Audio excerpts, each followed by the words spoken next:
Di sebuah perusahaan bernama Teknova, semua tampak berjalan dengan sempurna. Aktivitas bisnis terus meningkat, pelanggan berdatangan, dan teknologi digunakan di setiap proses. Namun di balik itu semua, ada sesuatu yang tidak terlihat. Sistem teknologi informasi di perusahaan ini berjalan tanpa arah yang jelas. Tidak ada standar, tidak ada pengelolaan yang terstruktur, dan tidak ada tata kelola yang pasti. Segalanya hanya berjalan seadanya. Hingga suatu hari, masalah besar pun terjadi. Sistem tiba-tiba mengalami gangguan. Data pelanggan hilang, aktivitas operasional terhenti, kepanikan melanda, tim IT kebingungan, manajemen tidak mengetahui penyebabnya, dan tidak ada satupun yang benar-benar siap menghadapi situasi ini. Kerugian mulai muncul, kepercayaan pelanggan menurun, reputasi perusahaan pun terancam. Di tengah kekacauan itu, seorang staf IT mulai menyadari sesuatu. Masalah ini bukan hanya soal teknologi. Ini adalah masalah tata kelola. Perusahaan tidak memiliki kerangka kerja yang jelas untuk mengelola sistem dan risiko teknologi. Kemudian, sebuah solusi diperkenalkan. Cobit 2019.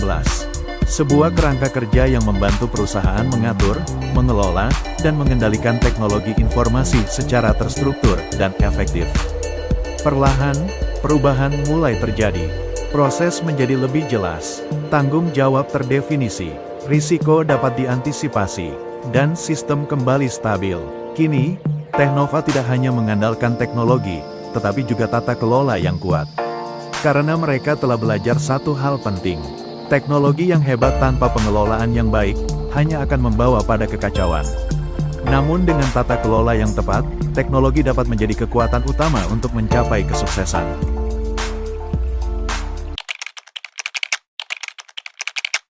Kami dari kelompok 6 akan membahas tentang materi COVID 2019 khususnya pada bab 5 subbab 5.1 yang membahas tentang tujuan tata kelola dan manajemen TI.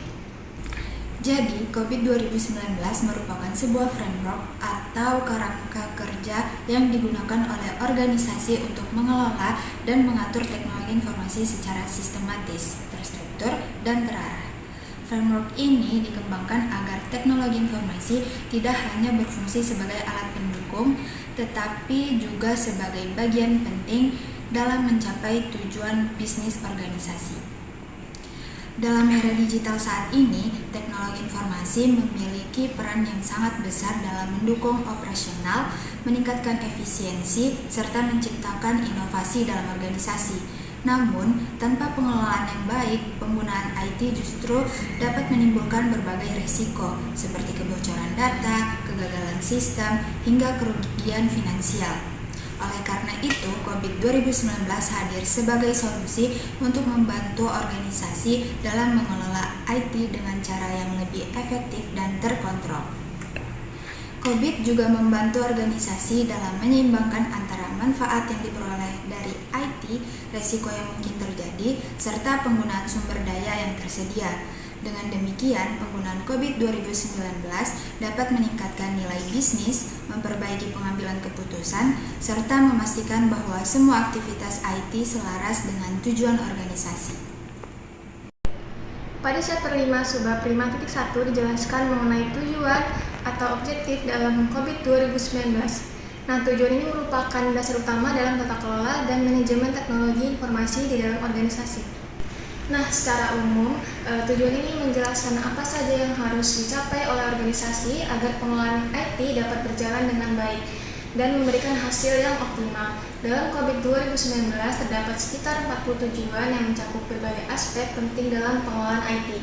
Nah, setiap tujuan ini memiliki pernyataan yang menjelaskan secara rinci mengenai maksud dan hasil yang diharapkan, sehingga dapat menjadi pedoman dalam pelaksanaan aktivitas IT. Tujuan-tujuan ini disusun secara sistematis agar mencakup seluruh proses, mulai dari perencanaan, pengembangan, implementasi, operasional, hingga evaluasi. Nah, selain itu, tujuan ini juga dirancang untuk memastikan adanya keterkaitan antara IT dengan kebutuhan bisnis, sehingga setiap investasi dan penggunaan teknologi dapat memberikan manfaat yang nyata bagi organisasi. Dari COVID 2019 dibagi menjadi dua bagian utama, yaitu governance dan manajemen. Pada bagian governance, terdapat domain IDM yang merupakan singkatan dari evaluate, direct, dan monitor. Domain ini berperan penting dalam memastikan bahwa seluruh aktivitas teknologi informasi berjalan selaras dengan arah strategis dan tujuan organisasi secara menyeluruh. Fungsi utama governance adalah melakukan evaluasi terhadap kebutuhan, kondisi, serta peluang yang dimiliki organisasi. Kemudian memberikan arahan strategis yang jelas, serta melakukan pengawasan terhadap implementasi TI yang sedang berjalan. Proses evaluasi ini mencakup penilaian terhadap kinerja IT, kesesuaian dengan kebutuhan bisnis, hingga identifikasi potensi risiko dan peluang inovasi. Beberapa tujuan dalam domain IDM yaitu yang pertama, memastikan bahwa manfaat dari penggunaan IT dapat mencapai secara optimal. Beberapa tujuan dalam domain IDM yaitu memastikan bahwa manfaat dari penggunaan IT dapat dilakukan secara optimal. Kemudian memastikan bahwa resiko yang berkaitan dengan IT dapat diidentifikasi, dianalisis, dan dikelola dengan baik, serta memastikan bahwa sumber daya IT seperti manusia, infrastruktur, dan aplikasi dapat digunakan secara efektif dan efisien. Selain itu, governance juga memastikan adanya transparansi dan akuntabilitas pada para stakeholder, sehingga semua keputusan yang diambil dapat dipertanggungjawabkan dengan jelas. Hal ini mencakup pelaporan kinerja IT, pengukuran pencapaian target, serta kepatuhan terhadap regulasi dan kebijakan yang berlaku. Dengan adanya governance yang baik, organisasi dapat menghindari kesalahan dalam pengambilan keputusan, kemudian meminimalisir risiko kegagalan proyek IT, serta meningkatkan kepercayaan stakeholder terhadap pengelolaan teknologi informasi. Oleh karena itu, governance memiliki peran sebagai pengarah sekaligus pengawas dalam pengelolaan teknologi informasi agar tetap berada pada jalur yang mendukung pencapaian tujuan bisnis secara efektif, efisien, dan berkelanjutan. Governance terdapat juga manajemen objektif yang berfokus pada pelaksanaan dan pengelolaan operasional teknologi informasi. Manajemen objektif ini dibagi menjadi 4 domain utama, yaitu APO, BAI, DSS, dan juga MEA. APO atau Arrange, Plan, and Organize berfokus pada perencanaan strategi IT, pengelolaan sumber daya manusia, serta penyelarasan antara IT dan kebutuhan bisnis organisasi. Domain ini memastikan bahwa semua rencana dan kebijakan IT dibuat secara terarah dan sesuai dengan tujuan dari perusahaan. Selanjutnya ada BAI atau Build, Acquire, dan Implement, berfokus pembangunan, pengadaan, serta implementasi solusi teknologi yang dibutuhkan oleh organisasi. Jadi domain ini memastikan bahwa setiap sistem atau aplikasi yang dikembangkan dapat memenuhi kebutuhan bisnis dan berjalan dengan baik. DSS atau Deliver Service and Support berfokus pada operasional harian IT, termasuk penyediaan layanan, pengelolaan keamanan, serta penanganan insiden dan masalah yang terjadi.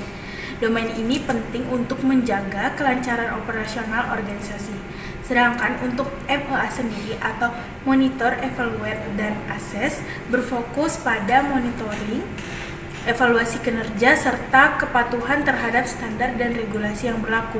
Jadi domain ini membantu organisasi dalam menilai apakah pengelolaan IT itu sudah berjalan dengan baik atau masih perlu dilakukan perbaikan. Jadi keempat domain tersebut yang sudah saya sebutkan tadi itu saling terintegrasi dan bekerja sama untuk memastikan bahwa seluruh aktivitas IT dapat berjalan secara efektif, efisien, dan sesuai dengan tujuan organisasi. Kan kalian ini udah mengenal tujuan-tujuannya, jadi sekarang saya akan menyimpulkan yang udah teman saya jelaskan. Jadi kesimpulan pada chapter 5, subbab 5.1 dijelaskan bahwa terdapat sekitar 40 tujuan yang menjadi dasar dalam pengelolaan IT di organisasi. Tujuan-tujuan ini dibagi menjadi 2 bagian utama, yaitu governance dan manajemen, yaitu masing-masing memiliki peran yang saling melengkapi. Governance berfungsi sebagai pengarah dan pengawas, sedangkan manajemen berfungsi sebagai pelaksana dalam kegiatan operasional IT. Dengan menerapkan tujuan-tujuan tersebut, organisasi dapat memastikan bahwa penggunaan teknologi informasi dapat memberikan nilai bisnis yang optimal, mengurangi resiko, serta meningkatkan kinerja secara keseluruhan. Selain itu, COVID 2019 juga membantu organisasi dalam meningkatkan transparansi, akuntabilitas, dan kualitas pengambilan keputusan. Oleh karena itu, penerapan COVID 2019 sangat penting bagi organisasi yang ingin mengelola teknologi informasi secara profesional dan berkelanjutan. Jadi, sekian penjelasan subbab 5.1 dari kelompok 6. Mungkin cukup sekian dari kelompok kami, kurang lebihnya mohon maaf dan terima kasih.